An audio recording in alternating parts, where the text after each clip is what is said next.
40 दिन की natural body transformation देख रहे हो आप अपने सामने।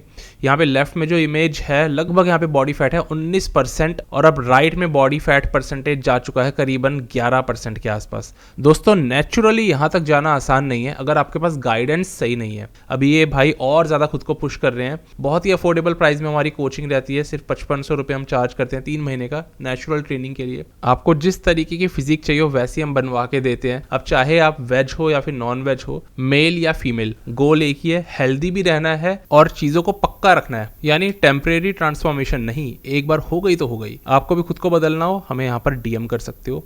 आज की वीडियो में आगे बढ़ते हैं। कितने साल हो गए दोस्तों जब से हम फिल हीथ और काई ग्रीन की लड़ाई मिस कर रहे हैं? सही बताऊं 12 साल हो चुके हैं। फिल हीथ काई ग्रीन हमेशा लड़ा करते थे और इसी रेस में लगे रहते थे कि कौन मिस्टर ओलंपिया बनेगा। आज बॉडी बिल्डिंग बहुत बोरिंग हो चुकी है और सब लोग बड़ा ही फ्रेंडली बिहेव करते हैं, बहुत ही जेंटलमैन टाइप। लेकिन हाल ही में कुछ ऐसी चीज़ें घट रही हैं जिससे कि वो वाला दौर वापस आता हुआ दिख रहा है। यहाँ पर मैं बात कर रहा हूँ डेरेक लंसफोर्ड और एंड्रयू जैक्ट की लड़ाई की। अभी से काफ़ी दिन पहले हमने ये देखा था डेरेक और एंड्रयू की अच्छी लड़ाई हो गई थी और ऐसा हो गया था कि डेरेक ट्रेन कर रहे थे एंड्रयू के साथ में और उन्होंने एंड्रयू को ये बोल दिया कि तुम कभी भी मिस्टर ओलंपिया नहीं बनोगे। और 5 बार ऐसा हो चुका है कि मैंने आपको हराया 5 बार और आने वाले समय में यानी इस साल भी मिस्टर ओलंपिया में मैं ही आपको हराऊंगा। ये डेरेक एंड्रयू को क्लियर करके चल रहे हैं और डेरेक लंसफोर्ड का ये कॉन्फिडेंस देख करके बहुत सारे लोग जो उनसे अभी तक नफरत करते थे अब उनके पक्ष में आ गए हैं। ये कहने लग गए हैं कि डेरेक अभी तक बहुत ही स्वीट और सेफ प्ले करते थे लेकिन अब अंदर की फीलिंग्स पूरी तरीके से बाहर दिखानी शुरू कर दी और अब एक्चुअल में लग रहा है कि एक मिस्टर ओलंपिया बोल रहा है, कॉन्फिडेंटली बोल रहा है। कई सारी बातें ऐसी समझ में आ रही हैं कि डेरेक और एंड्रयू की लड़ाई सिर्फ यहीं तक सीमित नहीं है बल्कि एंड्रयू जैक्ट जो अभी हाल ही में ट्रेन कर रहे थे आर्नोल्ड क्लासिक जब हो रहा था उससे पहले कमाल एल्गार्नी के साथ, कमाल ने भी एंड्रयू के खिलाफ कई सारी ऐसी चीज़ें बोली है जो उनको अच्छी नहीं लगी। कमाल जो उनके पुराने ट्रेनिंग पार्टनर थे हाल ही में ये बोलते हैं कि कई सारी ऐसी बातें एंड्रयू ने मुझे इस तरीके से ट्रीट करा कि आज अगर वो मेरे को $1 मिलियन भी देंगे तब भी मैं उनके साथ ट्रेन करने नहीं आऊँगा। मैं उनको उनके करियर के लिए बेस्ट विशेस देता हूँ लेकिन मैं उस आदमी के साथ ट्रेन नहीं कर सकता, ना उस आदमी को असिस्ट कर सकता। और कमाल की वजह से एंड्रयू को अच्छी जीत मिली आर्नोल्ड क्लासिक में, एक बहुत बड़ी हेल्प हो जाती है जब एक बॉडी बिल्डर आपको लगातार असिस्ट कर रहा हो। लेकिन एंड्रयू का ये बिहेवियर कमाल को भी परेशान कर गया। अब वापस डेरेक पे आ जाते हैं। डेरेक ने आकर के हाल ही में एक इंटरव्यू के दौरान जो उन्होंने बियॉन्ड द स्टेज टीवी को दिया, डेरेक बताते हैं कि मेरा ये जो इस तरीके से एंड्रयू जैक्ट को बोलना कि तुम कभी भी नहीं जीत पाओगे, ये सिर्फ इसलिए नहीं था क्योंकि मैं बस उस मूवमेंट में था बल्कि इसलिए था क्योंकि एंड्रयू ने मुझे बैक स्टेज कुछ ऐसी बातें बोली जो उसको नहीं बोलनी चाहिए थी। इनफैक्ट मेरे और सैमसन दादा दोनों के लिए एंड्रयू जैक्ट ने कई सारी नेगेटिव बातें बोली। डेरेक ने कहा वो ऐसी बातें हैं जो मैं खुल के बता तक नहीं सकता हूँ। और दोस्तों ये भी हम जानते हैं कि डेरेक लंसफोर्ड ने अपने जिम के लिए, जो उनका अपना जिम है चैम्प्स एलिजियम, उसके लिए भी एंड्रयू को इनवाइट करा था जिसमें कि वो नहीं आए। तो ये कहीं हद तक, काफ़ी हद तक ना बिहेवियरल इश्यूज दिखाई दे रहे हैं एंड्रयू जैक्ट के साथ में और काफ़ी हद तक ये वैसी चीज़ें हैं जो हमने काई ग्रीन के साथ देखी थी। एंड्रयू जैक्ट की लड़ाई इस इंडस्ट्री में बहुत सारे लोगों से ऑलरेडी हो चुकी है और अब डेरेक लंसफोर्ड जो कि 2 टाइम मिस्टर ओलंपिया, ये दावा कर रहे हैं कि इस बार भी मिस्टर ओलंपिया वही बनेंगे। हालांकि डेरेक की बॉडी बहुत सारे लोग ऐसे हैं जो पसंद नहीं करते। ये भी बिल्कुल साफ तौर पर दिखता है कि पिछले साल भी डेरेक को नहीं बल्कि हार्डी को जीतना चाहिए था। 2023 में भी डेरेक को जिता दिया गया, तब भी हार्डी को जीतना चाहिए था और लगातार उनको जजेस ऊपर जिताते जा रहे हैं जबकि उनकी बॉडी में बहुत सारे फ्लॉज हैं। सॉफ्ट बाइसेप है, ओवरऑल बॉडी में राउंडनेस ही नहीं है। लेकिन हाल ही में लोगों ने ये बोलना शुरू करा कि डेरेक के अंदर अब फिल हीथ वाला माइंडसेट दिखने लग गया है। डेरेक अब फिल हीथ की तरह बातें करने लग गए हैं क्योंकि ये एंड्रयू और डेरेक की राइवलरी बहुत हद तक फिल हीथ काई ग्रीन की राइवलरी की याद दिला रही है। लेकिन ये बात भी सच है कि डेरेक के पास फिल हीथ वाला बोलने का स्टाइल तो है, कॉपी भी उनको करते हैं, पर फिल हीथ वाली बॉडी नहीं है। और फिल जहाँ एकदम हार्ड, एकदम राउंड थे, वो कन्विक्शन आ जाता था उनको देख के कि हाँ भाई ये जीत रहा इंसान तो ठीक है। बहुत सारे लोग बिलीव भी करते थे पर डेरेक को जीतते हुए देखना कोई नहीं चाहता। इस बार डेरेक लंसफोर्ड एक बहुत बड़ा डाउनसाइड ये भी दिखाई दिया कि पिट्सबर्ग के अंदर शाइन नहीं कर पाए। वो पिट्सबर्ग जहाँ पर कि डेरेक हर बार बहुत अच्छे दिखते हैं और यहीं से अपनी एक लेगेसी एस्टेब्लिश करी थी इन्होंने कि मैं कितना खतरनाक बॉडी बिल्डर हूँ, हर साल पिट्सबर्ग में इतना तगड़ा गेस्ट पोजिंग करके। पर इस बार डेरेक की बॉडी काफ़ी दबी हुई दिखी, तो इससे भी बहुत सारे लोगों को ये यकीन नहीं हो रहा था कि डेरेक इतना पीछे क्यों है, बल्कि इनसे अच्छे सैमसन दादा दिख गए, इनसे काफ़ी बेहतर एंड्रयू जैक्ट दिख रहे थे। लेकिन दोस्तों मैं इस पूरे कन्वर्सेशन में एक पॉइंट रखना चाहता हूँ, ज़रूरी नहीं है अगर एक बॉडी बिल्डर पिट्सबर्ग तक अच्छा नहीं दिख रहा तो वो ओलंपिया में भी बेकार दिखेगा। हर साल तो ये होता आ रहा था ना कि डेरेक पिट्सबर्ग में अच्छे दिखते थे, सिर्फ ओलंपिया में ख़राब दिखते थे। इस बार मुझे ऐसा लग रहा है अभी तक इस एथलीट ने एक्चुअल में मिस्टर ओलंपिया की प्रेप शुरू ही नहीं करी है, और इस बार इस चीज़ को ये अपने ही तरीके से करने वाले हैं। जब करेंगे बॉडी बहुत तेज़ रिएक्ट करेगी। मेरे हिसाब से इस बार डेरेक लंसफोर्ड शायद one of the best package Olympia में दिखाएं, क्योंकि ये स्ट्रेटेजिकल चेंज है जो पिट्सबर्ग के अंदर हमें उनका दिख गया। इस बार नहीं थी वो फुलनेस, चेस्ट भी एकदम फ्लैट थी। अब बॉडी बिल्डर्स का ये कोई फाइनल शो नहीं होता, ओलंपिया होता है, उसके लिए रेडी होने में और ज़्यादा समय लगता है। कई बॉडी बिल्डर्स पहले रेडी तो हो जाते हैं, पर ओलंपिया में शो डे वाले दिन खराब दिखते हैं। इस बार मुझे डायरेक्ट का प्लान उल्टा लग रहा है। अब मैं यहाँ पे उनको कोई डिफेंड नहीं कर रहा हूँ, यहाँ पे हार्डी शूपन या एंड्रू जैक जैसे एथलीट्स को ऊपर आना चाहिए था, ये बात हम सब लोग मानते हैं।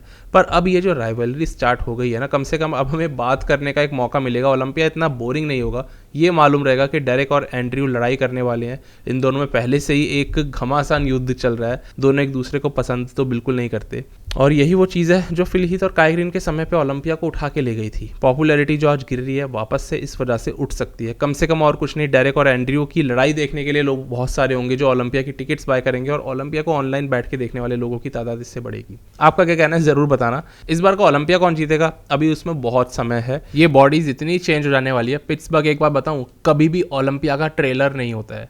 पिट्सबर्ग में जो बॉडी अच्छी दिख रही है ओलंपिया में ज़्यादा करके कई बार होता है खराब दिख रहे होते हैं। तो आने दो समय, डेरेक वर्सेस एंड्रयू इस बार की मिस्टर ओलंपिया की टैगलाइन जरूर बनेगी, ये तो तय है। हम चलते हैं अगले अपडेट पर, और यहाँ पे मैं बात करता हूँ दोस्तों शेरू क्लासिक की। बेसिकली बात करूँ दिल्ली प्रो शो जो होने वाला है 12 से 14 जून के बीच में प्रगति मैदान में। कई सारे अपने इंडियन एथलीट्स हैं जो इसमें कम्पीट करने के लिए उतरने वाले हैं। कुछ नामी एथलीट्स के मैं नाम ले देता हूँ। रवि चौधरी इसमें खेलेंगे, एक बहुत ज़्यादा दमदार एथलीट है मेंस फिजिक में।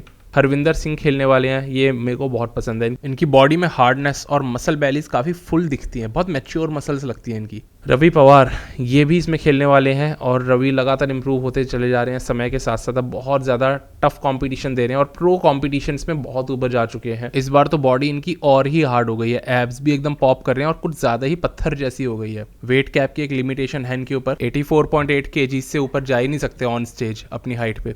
तो ये भी एक मैटर हो रहा है कि अपने इंडियन एथलीट्स भी अब IFBB की वेट लिमिट्स को मैक्स आउट कर चुके हैं, तो IFBB को वेट लिमिट बढ़ानी चाहिए। मुझे लगता है और आने वाले 1 से 2 सालों में मेंस फिजिक की वेट लिमिट्स ये लोग रेज करेंगे, क्योंकि इस साल बहुत हद तक चांसेस है कि रायन टेरी अपना टाइटल लूज कर दे। क्यों नहीं ग्रो पा रहे, मैक्स आउट कर चुके हैं, 202 LBS से ऊपर नहीं जा सकते वो, और कब का मैक्स आउट कर रखे हैं। तो IFBB को सख्त ज़रूरत है मेंस फिजिक की, अब थोड़ी वेट लिमिट बढ़ा दें, एथलीट्स को थोड़ा और ग्रो होने दें, तभी बेटर परफॉर्म करेंगे। नहीं तो स्टेज पे बॉडीज़ फ्लैट दिखेंगी, वॉश्ड आउट दिखेंगी। चांद मोंडल जो क्लासिक फिजिक एथलीट हैं, ये भी इस बार खेलने जा रहे हैं। इसके बाद में मनोज पाटिल का नाम तो शुरू से ही है इस कंपटीशन के अंदर, वो इस बार फिर से अपना बेस्ट पैकेज लेकर आने की पूरी तैयारी में है। दिलीप कुमार का भी नाम आ चुका है, यानी कि डेल्टा दिलीप, ये भी खेलेंगे।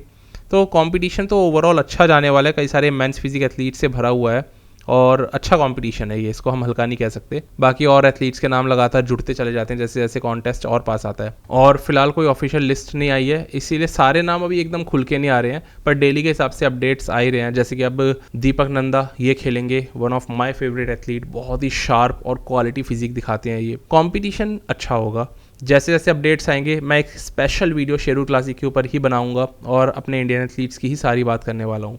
हम दोस्तों यहाँ पर अब चलते हैं अगले एथलीट पे, और मैं यहाँ बात करता हूँ हार्डी शूपन की। हम सबको पता है कि हार्डी अब मिलोस के अंडर आ चुके हैं और ओलंपिया भी उन्हीं के नीचे खेलने जा रहे हैं इस साल का। ये भी हमें पता ही था, वरना वो क्यों ही एक कोच हायर करते अगर उनको ओलंपिया ही नहीं खेलना होता, क्योंकि कई सारे अभी र्यूमर्स आए थे कि हार्डी रिटायर हो रहे हैं। तो एकदम से वो र्यूमर्स तो खरीदने वाले बहुत लोग होते हैं, और वो सब फेक था। अब मिलोस ने अपना पूरा स्ट्रैटेजी जो है इस बार हार्डी शूपन के लिए बता दी है एक घंटे के इंटरव्यू में। उन्होंने बोला कि हार्डी हमेशा क्रेजी हैवीवेट उठाते हैं। दोस्तों आपको ना पता हो, मैं आपको बता दूं, हार्डी जब श्रग्स लगाते हैं ना तो वो 1000 पाउंड्स के लगाते हैं, यानी कि 453 किलो, 453 kg, ये बहुत ज़्यादा होता है। और 38 की अब उनकी एज हो रही है, ऐसे में इंजरी होने के चांसेस ज़्यादा है। लेकिन जब हैनी के अंडर भी थे ना तो हार्डी मानते नहीं थे। हैनी खुद कहते थे हार्डी को कुछ भी कह लो, पर ट्रेनिंग वो अपने हिसाब से करेंगे, और इतनी हैवी करते हैं कि नहीं सुनते किसी की। फिलहाल मिलोज ने कहा कि अब वो लिमिट करेंगे, हार्डी की ट्रेनिंग को कंट्रोल करेंगे कि कम सेट्स लगाओ, हैवी जाने जाओ लेकिन थोड़ा कम करो। रेप्स कम लगाओ। और बॉडी कंपटीशन के करीब जब आती है तो बहुत लीन हो जाती है, पर हार्डी नहीं मानते। हमेशा से हमने देखा है कि वो कंपटीशन के पास भी होते हैं ना तो पूरे वजन के साथ स्क्वाट्स मारते हैं। अब दोस्तों लीन होना एक चीज़ है, पर ड्राई होना बहुत ही अलग चीज़ होती है। आपके अगर जॉइंट्स ड्राई हैं जो कंपटीशन से पहले होते ही हैं तो आपके लिगामेंट्स एकदम से ब्रेक हो सकते हैं, एक इंजरी हो सकती है। आज तक कभी हार्डी शुपन के साथ नहीं हुई, लेकिन कभी नहीं पता क्या हो जाए। बॉडी बिल्डर्स एज करते हैं तो बहुत सारे फैक्टर्स अननोन आने लगते हैं उनके साथ में, ऐसी चीज़ें उनको रोकने लगती है जो कभी उनके लिए कभी रुकावट थी ही नहीं। पर अब स्मार्ट ट्रेन करना पड़ेगा, यह है मिलोज का कहना। दूसरी चीज़ उन्होंने बोला कि हाइपरट्रॉफी टेक्निक्स पे वो और ज़्यादा फोकस करवाएंगे, जैसे कि giant sets, super set, drop set, ताकि पंप और ज़्यादा आए और हार्डी के जो आर्म्स हैं वो और ज़्यादा राउंडर दिखे। मिलोज का कहना है कि उनके पेन को और ज़्यादा इंटेंसिफाई मुझे करना है, ताकि वही है कि मसल्स सोर हो जाएं और माइंड मसल कनेक्शन इससे और इंप्रूव होगा। मिलोज ने कहा ऑलरेडी वैसे तो माइंड मसल कनेक्शन हार्डी का अच्छा है और उनका ये नेचर है कि वो ज़्यादा स्लाइज्ड और डाइज जाते हैं। भाई कंडीशनिंग में हार्डी का कोई मुकाबला नहीं है, पर अभी और उनको ये आगे लेकर के जाएंगे इस चीज़ के अंदर। अब एक बहुत बड़ी दिक्कत थी हार्डी के साथ जो हैनी भी कभी ठीक नहीं करवा पाए। हमेशा जजेस ये बोलते हैं, स्पेशली टायलर मैनियन, कि हार्डी के लेग्स इम्बैलेंस्ड है, यानी कि असिमेट्रिकल है और राइट लेग जो उनका है वो थोड़ा सा छोटा दिखता है। जजेस ने साफ तौर पे बोला है कि वो फ्लैट दिखता है। तो मिलोज ने बोला कि एक्स्ट्रा वर्क अब उनके राइट लेग से करवाया जाएगा, यूनिलेटरल मूवमेंट समझ लो, और ज्यादा रेप्स उस राइट वाले लेग से निकलवाए जाएंगे ताकि एक बैलेंस अचीव हो पाए। अब इसमें बल्गेरियन स्प्लिट स्क्वाट्स करवाने की बात कर रहे हैं, वो लेग एक्सटेंशंस रहेंगे, इससे क्रेजी पंप अचीव होगा और बैलेंस आएगा, यानी कि जो स्वीप है थाई का वो ज्यादा फूल के आएगा। बाकी मिलोज ने बोला अब मैं नेट पिक करता हूँ, हार्डी के कुछ ऐसे पॉइंट्स हैं जो कि फुल होने चाहिए। उनकी चेस्ट जो दबती है जब वो फ्रंट लेट स्प्रेड करते हैं, उनके क्वाड्स और ज्यादा फूलने चाहिए जो दब जाते हैं। बैक जो है वो ज्यादा स्ट्राइटेड होनी चाहिए। ऑब्वियसली हार्डी की बैक ना स्ट्राइटेड नहीं है, ये हम सब लोगों को मालूम है। ग्लूट्स और हैमस्ट्रिंग्स में भी ज्यादा स्ट्राइशंस की जरूरत है। तो आप अगर दोस्तों गौर करो, मिलोज ठीक उन सारी बातों को पकड़ रहे हैं जो हार्डी के अंदर कमियां हमें दिखती भी हैं। कुछ तो ऐसी कमी है जो जजेस बोलते हैं जैसे लेग्स वाली, कुछ ऐसी जो जेन्युइनली है भी, जैसे कि फ्लैट चेस्ट, पॉइंटेड शोल्डर्स का होना। बाकी अगर सारी चीजें इस बार सही बैठी तो हार्डी ओलंपिया में बहुत अच्छे दिखेंगे। मिलोज का मानना है इस बार के आर्नोल्ड क्लासिक में हार्डी ऑल टाइम बेस्ट पे थे। ये बात मैंने भी बोली थी, लेकिन फिर भी हार गए। देखते हैं इस बार ओलंपिया में क्या होता है। मिलोज का ये भी मानना है कि इस बार हार्डी ओलंपिया जीत जाएंगे। और अब मिलोज ने भी बोल दिया कि हार्डी की एक्सटेंडेड ट्रेनिंग मैं करवाऊंगा, यानी कि वो एक हफ्ते पहले ना आए ओलंपिया खेलने, बल्कि एक महीने पहले ही आ जाए। हैनी के साथ ज़्यादा करके आ ही जाते थे वो एक महीने पहले, वीज़ा इशूज़ के चलते कई बार बिल्कुल एक हफ्ते, 2 दिन 3 दिन पहले आने को मिलता था इन्हें। देखते हैं क्या होता है। फिलहाल आज की वीडियो को यहीं तक ही रखते हैं। खुद को अगर आपको बदलना हो तो बिल्कुल आप अपने आप को पूरा चेंज कर सकते हो। हमें यहाँ पे DM करना और अपनी एक नई जर्नी आप फिटनेस की शुरू कर सकते हो।